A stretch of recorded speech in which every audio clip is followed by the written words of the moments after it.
Hello बच्चों, मैं हरीश मटपाल आपका बहुत बहुत स्वागत करता हूं अपने ज्ञान सागर मटपाल चैनल में। बच्चों, आज की इस वीडियो में मैं आपके लिए लेके आया हूं एक्सरसाइज 10.5 का question number 6, 9th class NCERT maths. तो हम देखते हैं क्वेश्चन नंबर 6 को देखते हैं हम लोग। बच्चों, क्वेश्चन नंबर 6 में हमें दिया है कि ABCD एक साइक्लिक क्वाड्रिलेटरल है। तो हमें एक साइक्लिक क्वाड्रिलेटरल दिया है।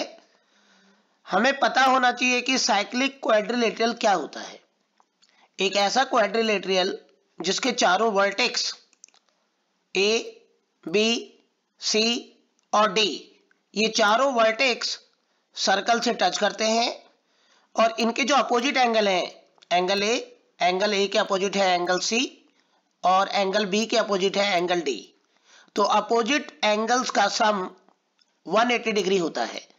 तो बच्चों, हमें एंगल DBC हमें 70 डिग्री दे रखा है। उसी प्रकार से हमें एंगल BAC ये बच्चों हमें 30 डिग्री दिया है। अब यहां पे हमें AB और BC भी हमें इक्वल दिए हैं। ठीक है, क्वाड्रिलेटरल की दो sides AB and BC are equal. अब बच्चों, हमें जो क्वाड्रिलेटरल बन रहा है, जैसे हम D से C को ज्वाइन करें और A से D को, तो इसके जो डायगोनल्स हैं AC और BD, ये एक दूसरे को E पॉइंट पर काट रहे हैं। अब हमें फाइंड क्या करना है? हमें एंगल फाइंड करना है BCD। ये देखें, BCD ये वाला एंगल बन गया। एक तो ये वाला एंगल हमें निकालना है और बच्चों दूसरा एंगल हमें निकालना है ECD ये वाला एंगल, ये भी हमें फाइंड करना है। तो हम देखते हैं। सबसे पहले अगर हम बात करें तो इस फिगर में जो सर्कल है उसमें हमने DC जो है एक कॉर्ड है, माइनर आर्क सर्कल का। तो हमने क्या किया, इसमें जो सर्कल हमें दिया है इसमें हमने DC जो है एक माइनर आर्क ले लिया। ठीक है, तो DC हमने यहां पे माइनर आर्क लिया है। तो DC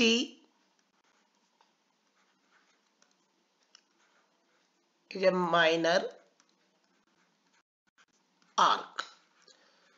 अब बच्चों, ये जो DC माइनर आर्क है, अगर आप देखो तो यहां से DC जो माइनर आर्क है या DC जो कॉर्ड है, यहां से सर्कल पे कुछ एंगल बन रहे हैं। जैसे एक एंगल बन रहा है हमारा DBC। ये DBC जो एंगल बन रहा है बच्चों, ये बन रहा है 70 डिग्री DBC। तो हम इसको लिखते हैं। तो यहां पे एंगल बना DBC, कितना बना? 70 डिग्री।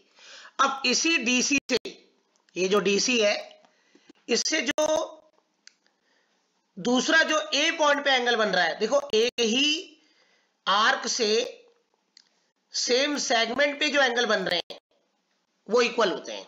तो यहां पे बच्चों DAC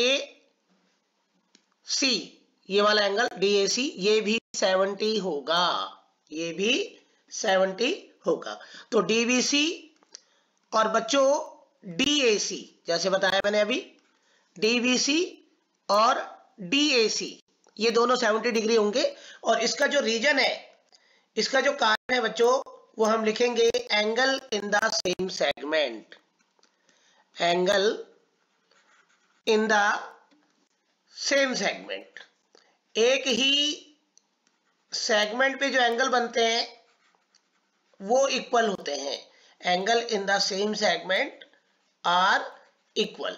तो DC से A पे एंगल बना, DC से B पे एंगल बना और दोनों के दोनों एंगल बच्चों 70 डिग्री हैं।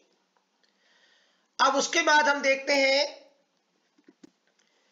कि हमें जो है एंगल BAD, अगर हम देखें एंगल BAD, तो इस BAD एंगल में बच्चों दो एंगल आ रहे हैं। BAD में अगर हम देखें यहां पे तो हमें दो एंगल मिल रहे हैं BAD में। एंगल BAD इक्वल टू होगा 30 + 70। अगर हम देखें BAD, इसमें दो एंगल आ रहे हैं बच्चों, 30 + 70, और 30 + 70 होगा 100।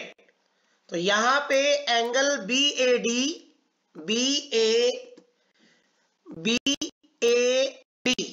ये है 30 और 70 का जोड़ 100।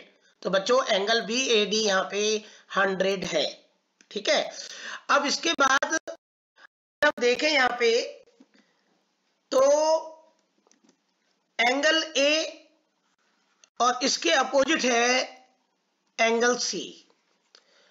तो जो साइक्लिक क्वाड्रिलेटरल होता है बच्चों, उसके जो अपोजिट एंगल्स हैं एंगल A और एंगल C, इनका जोड़ होगा 180 डिग्री, क्योंकि opposite angle, sum of opposite angles of cyclic quadrilateral. तो जो साइक्लिक क्वाड्रिलेटरल होता है उसके जो अपोजिट एंगल्स होते हैं बच्चों, उनका जोड़ 180 डिग्री होता है। अगर हम एंगल A को लिखें सही से तो ये होगा BAD, जो हमने 100 निकाला। और बच्चों उसी प्रकार से जो एंगल C है उसका पूरा नाम लिखेंगे हम लोग BCD, जो हमें निकालना है।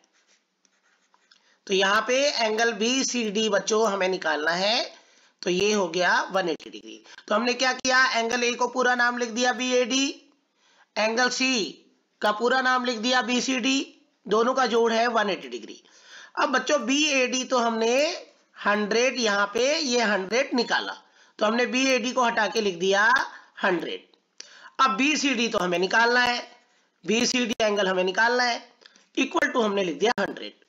अब BCD यहीं रहेगा बच्चों, और 100 उधर आके माइनस हो जाएगा, तो ये बच्चों हमारा एंगल BCD 80 डिग्री निकल गया। ठीक है, तो एंगल BCD ये पूरा का पूरा एंगल हमारा 80 डिग्री निकल गया।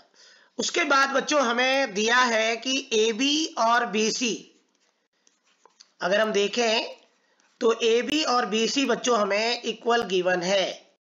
ठीक है, ये हमें दे रखा है, AB और BC हमें गिवन है, AB और BC हमें गिवन है।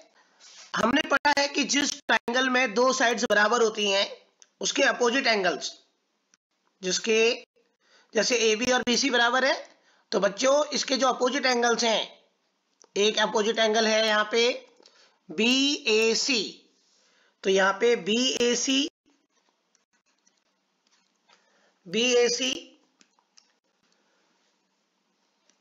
ये एंगल 30 डिग्री है, BAC 30 डिग्री हमें गिवन है, BAC बच्चों 30 डिग्री हमें दिया है। तो ये वाला एंगल, क्योंकि जब दो साइड बराबर है AB और BC दोनों बराबर है, तो उसके दो अपोजिट एंगल्स भी बराबर होंगे। एक एंगल है BAC और बच्चों दूसरा एंगल है यहाँ पे BCA, दूसरा एंगल है हमारा BCA। तो ये भी 30 डिग्री होगा, ये भी बच्चों 30 डिग्री होगा यहाँ पे, क्योंकि जब दो साइड्स बराबर होती हैं तो उसके दो अपोजिट एंगल्स भी बराबर होते हैं। ठीक है, अब ये भी हमने 30 डिग्री निकाल दिया। बच्चों हम कंसीडर करते हैं BCD, हम कंसीडर यहाँ पे करते हैं BCD। BCD में बच्चों दो एंगल आ रहे हैं, BCD में दो एंगल आ रहे हैं। एक एंगल आ रहा है BCD में दो एंगल आ रहे हैं बच्चों, एक आ रहा है BCA 30 डिग्री। क्या आ रहा है, BCA 30 डिग्री। तो हम लिखते हैं BCA और बच्चों दूसरा एंगल आ रहा है ECD, जो हमें निकालना है, ECD, ये तो ये ECD जो हमें एंगल निकालना है, इसको लिखते हैं हम लोग ECD। अब BCD हमें कितना दिया है भाई, BCD तो हमने निकाल दिया था 80 डिग्री, तो हमने इसकी जगह लिख दिया 80। और BCA अगर हम देखें, BCA, तो BCA हमारा है 30 डिग्री जो हमें गिवन है,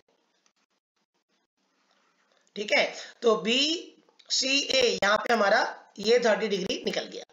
अब यहां से हम इजीली जो है निकाल लेंगे ECD, तो ECD यहीं रहेगा और 80 में से 30 माइनस करेंगे बच्चों, तो यहां पे हमारा 50 आ जाएगा। तो इस प्रकार से हमने ECD निकाल लिया।